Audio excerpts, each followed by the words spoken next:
No, necesito. Bueno, empezaremos. Bueno, buenas tardes.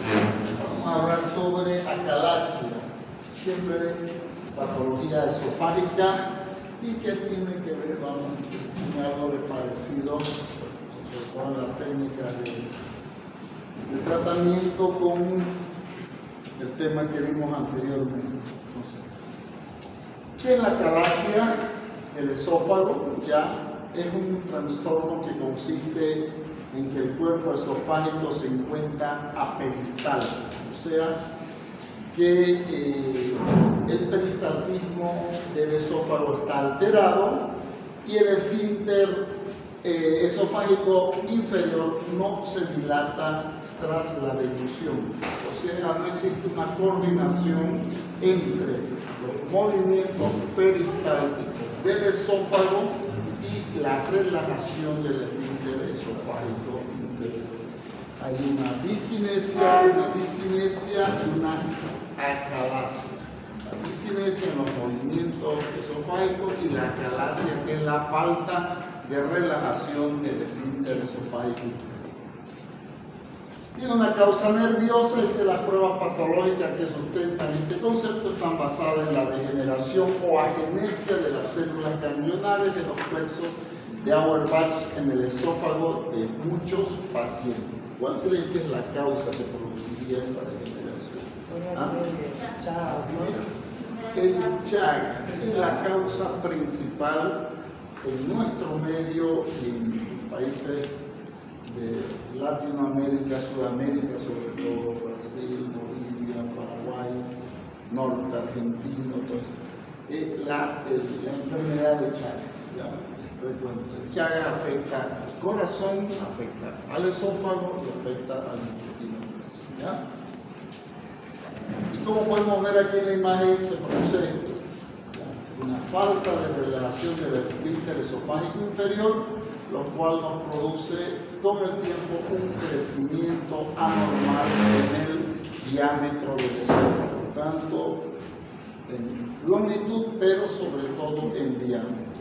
Esta es la imagen en un dibujo, pero si hacemos un esofagograma contrastado, ya con contraste vamos a ver esta imagen, un esófago bastante dilatado con una estrechez a nivel del esfínter esofágico inferior, donde apenas se ve un paso, un pequeño paso de contraste por un pequeño desfiladero, se puede ver, que pasa hacia el estómago en contraste.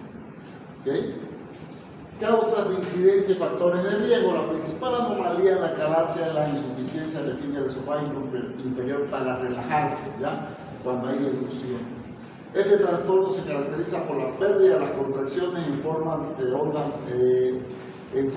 onda de los músculos lisos que empujan el alimento a través del tracto digestivo. Entonces, el esófago hay las ondas peristálticas que estimulan, que deberían estimular la relajación del esfínter esofágico inferior para relajarse y permitir el paso del alimento. Esto no sucede y se produce la retención crónica de alimentos a nivel del esófago por esta falta de relajación. ¿Ya? Otra parte del trastorno es la falta de estimulación nerviosa al esófago, cuyas causas ya abarcan el daño a los nervios del esófago, ya infección parasitaria, cáncer, esclerodermia, etc. La infección parasitaria, como digo, es la causa más frecuente debido al problema del Chagas, ya producido por el trypanosoma. La acalasia es un trastorno poco común, se presenta con la misma frecuencia tanto en hombres como en mujeres y puede presentarse a cualquier edad, pero es más común en las personas de mediana edad o adultos de edad avanzada. Se implican dos conceptos: trastorno motor del músculo lisoesofágico que produce contracción excesiva del esfínter esofágico inferior, contracciones anómalas ya que reemplazan al peristaltismo normal del cuerpo esofágico a consecuencia del aumento de la presión. Entonces, en un principio el esófago se contrae normalmente, pero al encontrarse con un obstáculo como es la hipertonía o la falta de relajación del esfínter esofágico inferior, el esófago empieza a presentar contracciones anormales, ¿ya? Lo cual empieza a alterar la motilidad del esófago, ¿ya? Hasta que llega un momento en que va a presentar contracciones anormales, ya totalmente incoordinadas, sin ninguna coordinación. Vemos aquí en una endoscopia un esfínter esofágico inferior bien cerrado, bien estrecho ya, y podemos ver la presencia de restos alimenticios a nivel esofágico, ¿no? Entonces, cuando el endoscopista ingresa al esófago y encuentra imágenes de restos alimenticios en el esófago dilatado, ya él de entrada sospecha de la posibilidad de una acalasia, ¿ya? Tipos de acalasia, ¿ya? Tenemos la acalasia clásica con contracciones de escasa amplitud, la enérgica, contracciones de inicio que son de gran amplitud y repetitivas, ya en un principio el esófago tiene bastante fuerza para contraerse, ya. La acalasia puede ser también de acuerdo a la etiología primaria, ya cuando hay un esfínter esofágico inferior hipertenso, bien cerrado, junto a la falla de relajación corporal con peristalsis alterada, ya que es la más frecuente, ¿ya?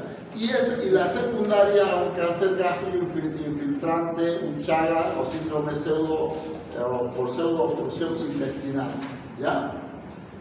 Entonces muchas veces la causa primaria no es muy conocida, no se puede determinar exactamente por qué este esfínter esofágico inferior se mantiene así hipertenso, acalado, ¿ya?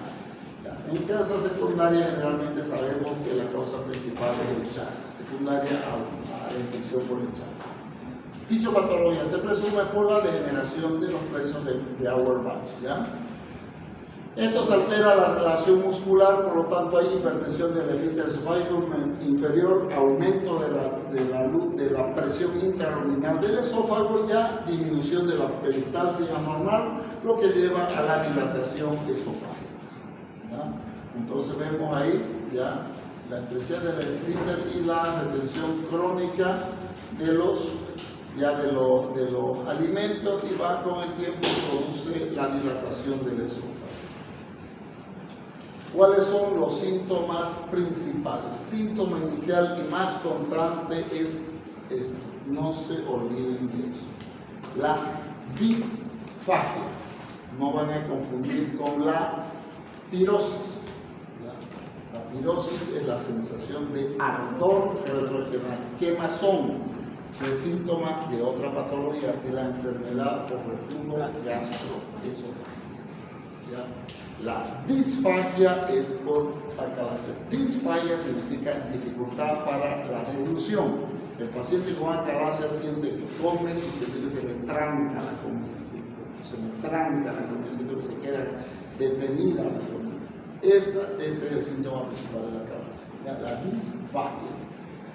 La regurgitación de alimentos y líquidos ingeridos es un síntoma común y se presenta sobre todo por las noches cuando el paciente está en decúbito. Dolores del pecho que pueden irradiarse a la espalda, cuello y brazo e incrementarse después de comer. O sea, el paciente come y siente un dolor que siente como si los alimentos pasaran produciendo dolor, ¿ya? Y se irradia hacia la espalda, como un trancapecho, como dicen a veces vulgarmente, un dolor que sentía, pasó raspando, ¿no? A veces llega a sentir, sobre todo cuando consume en una primera instancia, cuando empieza a consumir alimentos sólidos, ¿ya? Cuando empieza a tener dificultad para consumir alimentos sólidos, porque el paciente con alcalasia primero tiene problemas para consumir alimentos sólidos y con líquidos no tiene problema. Pero llega un momento en que inclusive ya no puede consumir ni alimentos líquidos.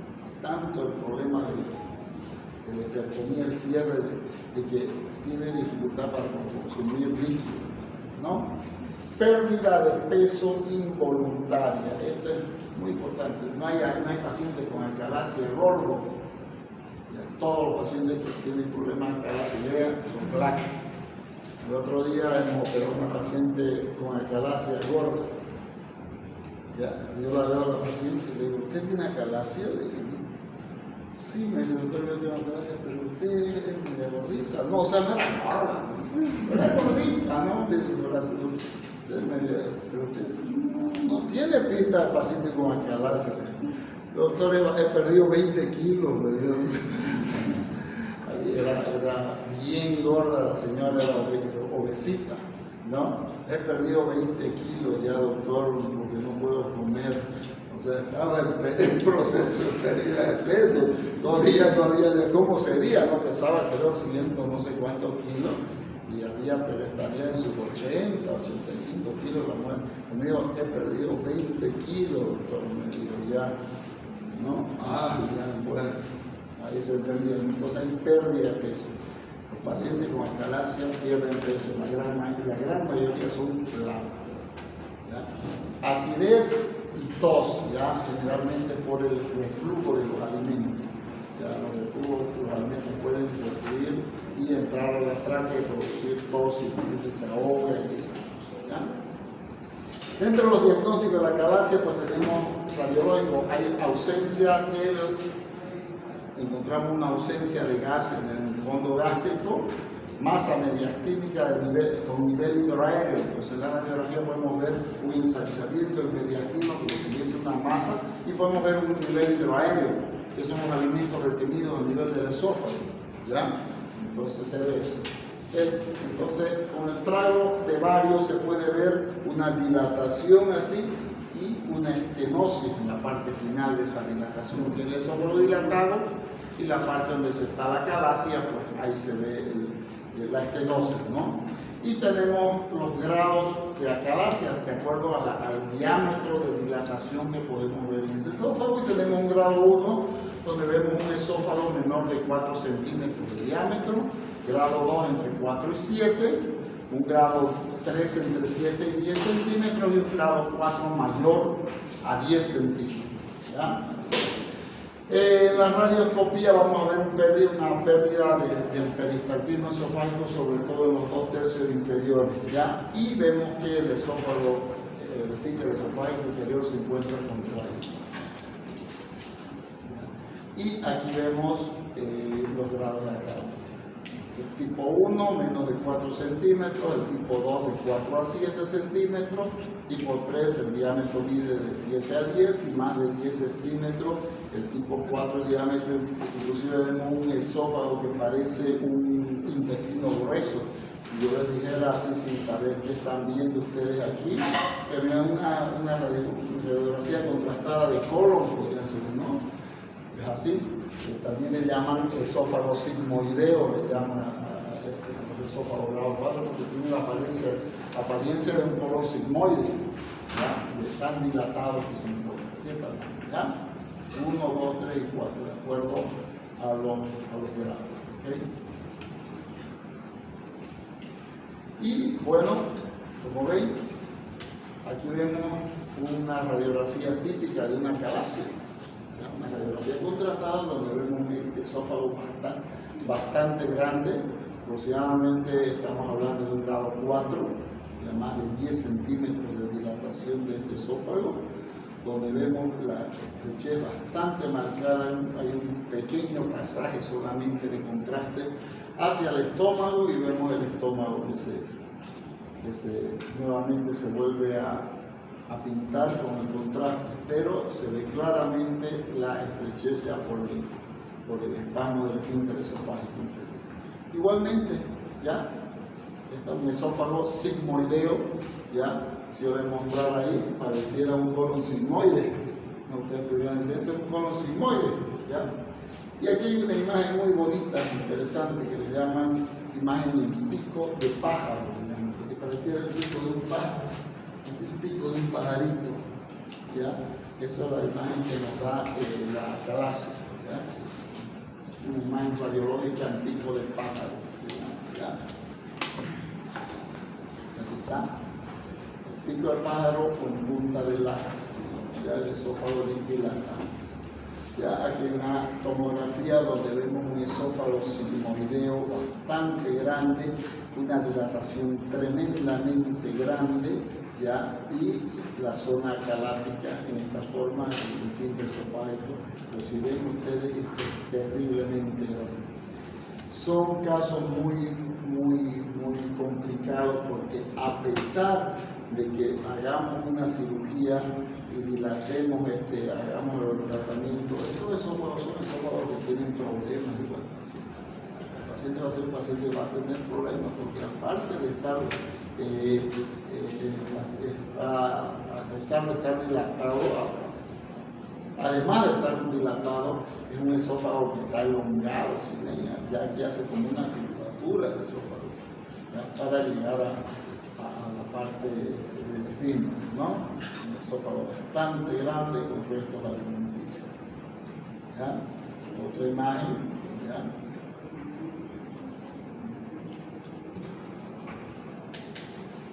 ¿Cómo seguimos con el diagnóstico? Se hace con manometría. Un 75% podemos detectar por la manometría esofágica, ver que el esfínter esofágico inferior no relaja completamente. Podemos ver, podemos ver la peristalsis del cuerpo, ya la presión ver que la presión del esfínter esofágico está elevada, mayor de 26 milímetros de mercurio y aumento de la presión esofágica basal. Entonces, a través de la manometría. ¿Ya?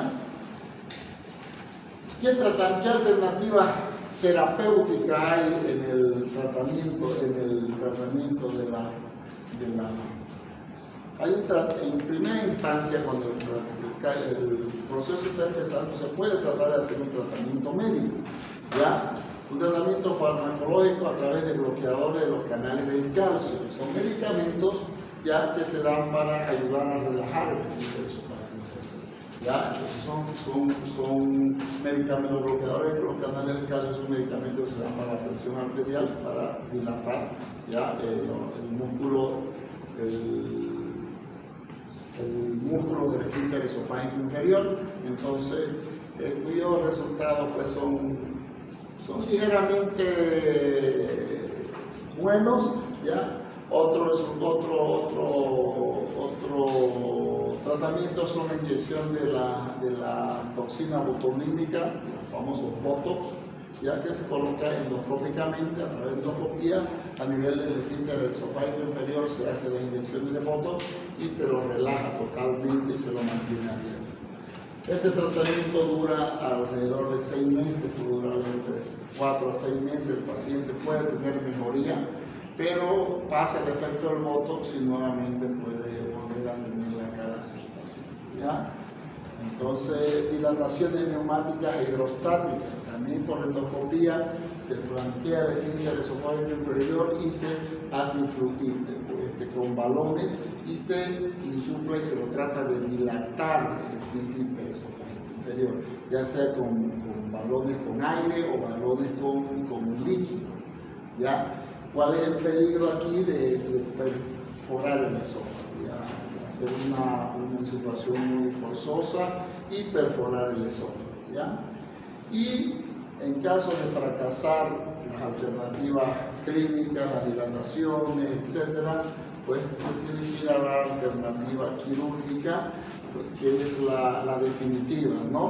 Que el tratamiento consiste en hacer una miocardiotomía, ¿ya? ¿Qué es lo que se hace? Se tiene que hacer el corte de las fibras musculares del esfínter, o sea, del cardias, que corresponden al esfínter esofágico inferior.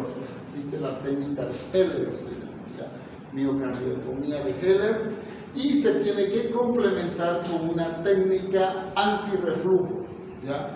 En este lugar, en este caso, en el caso de la hernia hiatal, hacíamos la técnica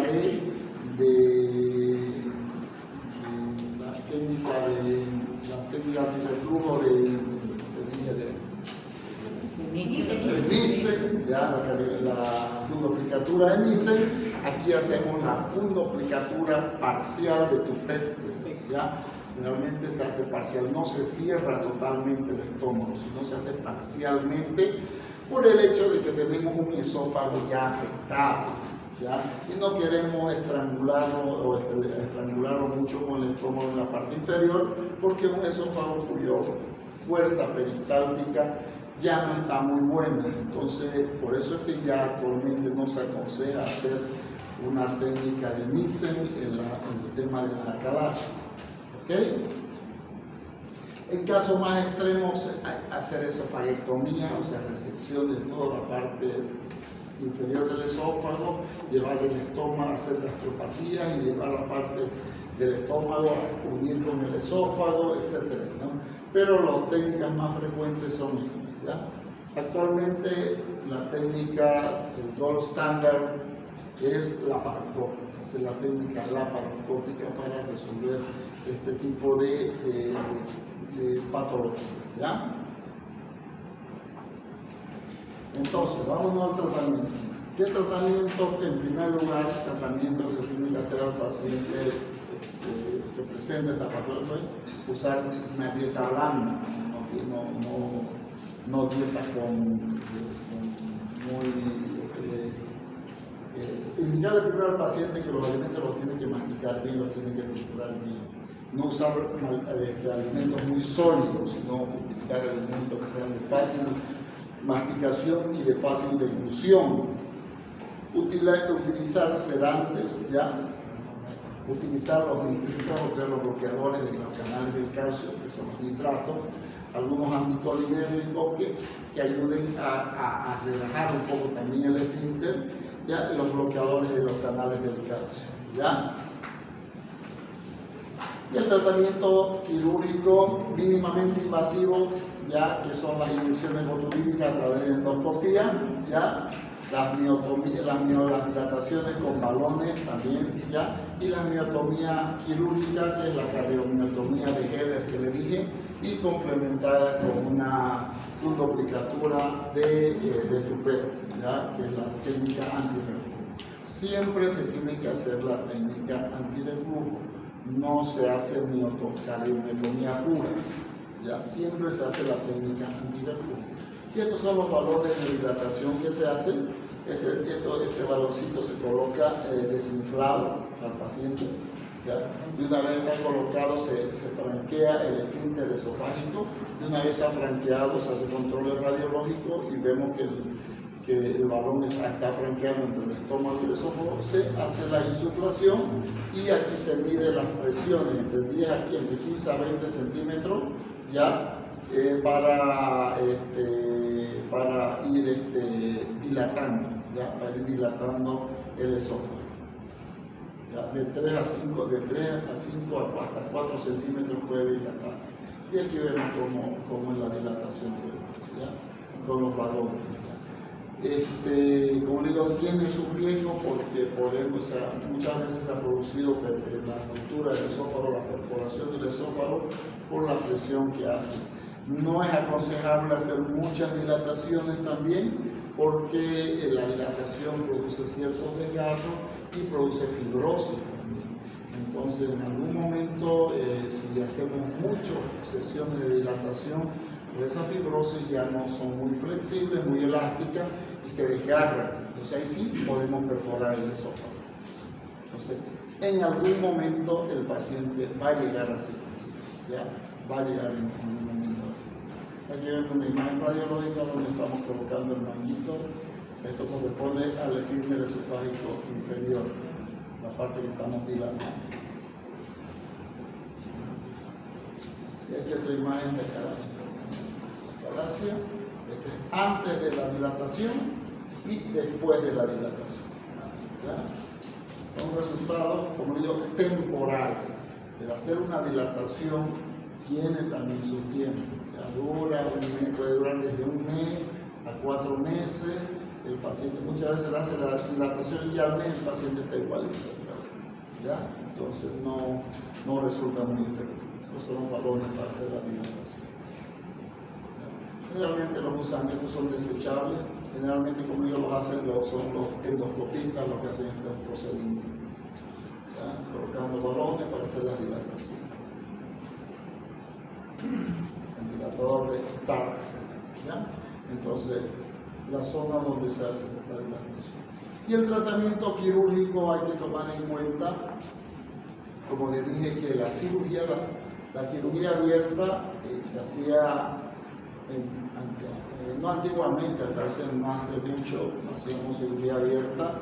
Con el advenimiento de la cirugía laparoscópica se fue mejorando bastante, hasta tal punto de que muchas veces es más sencillo realizar una cirugía de acalasia laparoscópica que a veces una vesícula complicada, ¿no? Porque a veces una cirugía de vesícula puede ser muy complicada. Y la cirugía de acalasia, técnicamente, si uno sigue los tips y los parámetros adecuados, no tendría por qué ser una cirugía complicada. Una persona que maneja muy bien el aspecto laparoscópico. Entonces, una vez nosotros localizamos el esófago, ya, igual como se hace en la hernia de hiato, tenemos que ubicar los pilares del diafragma, liberar el esófago, ya, liberamos por esta parte, después liberamos, ya, y traccionamos, de aquí agarramos el estómago y lo traccionamos con una pinza, lo traccionamos el esófago y nos entramos hacia la parte del esófago torácico. ¿Ya? Tenemos que abarcar más o menos entre 7 a 10 centímetros la parte torácica, ingresando no con el corte, liberando hacia adentro. Con el endoscopio es fácil entrar y ir mirando cómo uno va liberando. Entonces, una vez hemos liberado, procedemos a hacer el corte de las fibras musculares del esófago. El esófago, como ustedes pueden ver aquí, el esófago no tiene serosa. De aquí para abajo, ven, el estómago está cubierto por la serosa peritoneal. El esófago no tiene serosa, tiene capa muscular longitudinal externa, una capa circular interna y la mucosa directamente. Entonces nosotros tenemos que hacer el corte de las capas musculares, tanto la longitudinal como la circular, aproximadamente unos 6 centímetros hacia la parte, desde la unión gastroesofágica, 6 centímetros hacia la parte del esófago torácico y 2 centímetros hacia la parte del estómago. Tenemos que cortar toda la fibra muscular. ¿Cómo lo hacemos? Utilizamos una pinza Maryland, liberamos y entramos por la pinza y cortamos encima. O sea, no usamos la pinza, nosotros utilizamos ya sea el ultracision, se llama en cirugía laparoscópica, hay dos, el LigaSure y el ultracision. Ahí en el hospital tenemos nosotros el LigaSure, que es un instrumento que parece una pinza Maryland, como una Kelly, pero chiquitita así. Ya que liberamos la parte muscular, aislamos, entramos, quemamos, quema, ya, y al mismo tiempo cortamos y se abre la fibra. Entonces coagula y corta, coagula y corta, coagula y corta. Vamos coagulando y cortando y vamos abriendo, de tal modo que tiene que quedar la mucosa solamente esofágica herniada.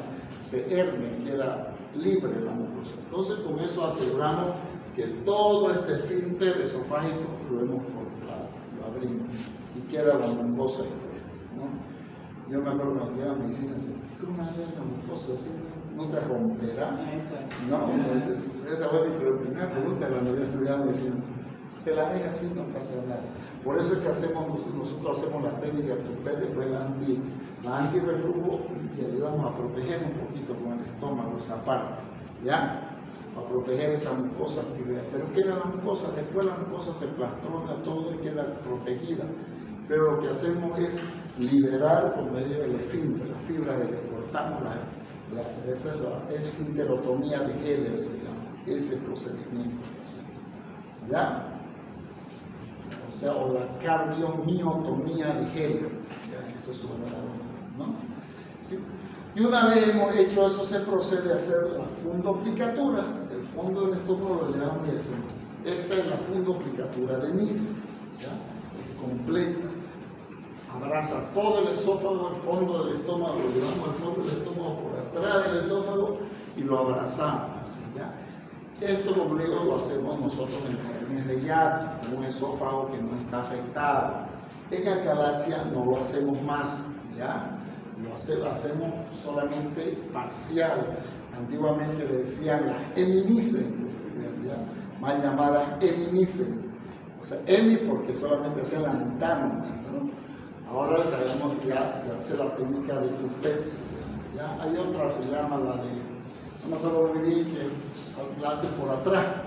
La meten por atrás y la hacen parcial, pero dejan toda la mucosa. Pues prefiero hacerla anterior para ayudar a que la mucosa quede más protegida. ¿Ya? Entonces vemos que en un preoperatorio, vemos que no hay un pasaje, nada aquí en el paciente, no hay nada de pasaje, ¿ya? Y en el posoperatorio vamos a ver de que mejora totalmente el pasaje. Hay que hacer un estudio nuevamente del paciente en el posoperatorio para ver cómo está el resultado de nuestro trabajo, ¿no? Y ya si el paciente está teniendo buenos resultados, ¿ya? Estas son otras técnicas ya de balsa, que se llama, que ya actualmente no se realizan, ¿ya? Y estos son los sitios donde se colocan los trócares laparoscópicos para hacer la laparoscopía, la técnica, ¿no? de acalasia laparoscópica. Se utilizan 4 trócares. Y bueno, un diagnóstico diferencial que hay que hacer es por estenosis producida por tumores, ¿ya? Esofágicos, ¿ya? Que puede producir también la misma dilatación esofágica, pero con una acalasia, pero producida por un tumor, que es la imagen en saca bocado que produce, que no es una imagen en pico de pájaro o en punta de lápiz, sino los tumores producen imágenes en saca bocado, ya, o sea, como un mordisco, ya, que ocupan un solo lado. Ok, jóvenes, y eso es lo que es referente a la acalasia. Ya es una patología muy frecuente, ya, pero gracias a Dios laparoscópicamente se resuelve muy rápidamente y el paciente normalmente está 1 o 2 días internado y se va a la casa. Doctor, ¿dentro de cuánto tiempo llegan las personas a tener esófago sigmoideo? Esófago sigmoideo aproximadamente pueden pasar entre 5 o 10 años el paciente sufriendo sus problemas con tener llegar a la resolución. Doctor, después de la cirugía, ¿se sigue con el tratamiento farmacológico o con la cirugía queda nomás? Con la cirugía no necesita otro tratamiento. ¿Es definitivo entonces ya el tratamiento? Normalmente el tratamiento debería ser definitivo porque nos soltamos totalmente el esfínter esofágico inferior, o sea, ya no hay más esfínter. Entonces queda libremente el parásito, no debería tener. ¿Y no hay reflujo? No, por eso es que hacemos la técnica antirreflujo, para que no haya reflujo. El estómago al llenarse se infla y evita el reflujo.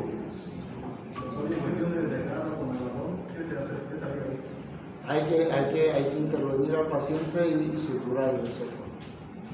Haciendo las técnicas de acalasia muchas veces, laparoscópica muchas veces se lesiona el esófago. Al hacer la esfinterotomía, a veces uno entra y al hacer el corte del esfínter uno se da cuenta y ha visto que se pasa la mucosa y puede perforar el esófago. Entonces ahí hay que reparar el esófago en la cirugía. Ahí lamentablemente el paciente tiene que salir con una sonda ya y pues tiene que permanecer varios días sin comer hasta asegurarnos de que esa sutura que hemos hecho en el esófago ha tenido éxito, ¿no? Que puede hacer fístula. Doctor, ¿es la misma técnica para el esófago sigmoideo? Ya es la misma técnica. Es la misma. Lógico que un paciente que tiene un esófago dilatado grado 1 o 2 va a tener mucha mejor calidad de vida que un paciente que tiene un esófago dilatado 3 o 4. ¿Sí? Porque siempre va a tener retención de alimentos, esas cosas. El paciente es como tener otro estómago prácticamente, ¿no?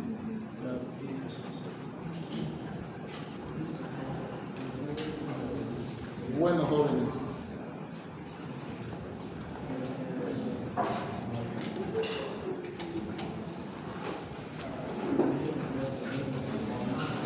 Ya ha venido el paseño, no ha venido a pasar clase el paseño. No, todavía. No ha venido el paseño. ¿Cuál es el paseño? No, vale, se lo llevaron a su vicerrector. Está abajo, sí. No hay clase ahorita. Doctor, ¿cuándo van a hacer las prácticas? Yo creo que el próximo año.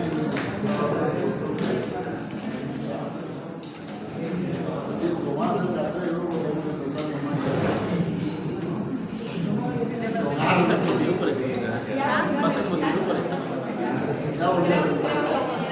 Sigue siendo 100. Oiga, doctor, una pregunta. La bibliografía es esta que nos venden en la ley. ¿Sí? De aquí sale todo. Sí. ¿Es motivo por examen? Por lo de la situación. ¿Motivo? Me conformo con que aprendan ese libro. ¿Ah? Me conformo con que aprendan eso que hay ahí. Estoy pasando la vida. Ahora Gracias, mi pavo. los más interesados pueden aprender más cosas. Más allá de cada uno.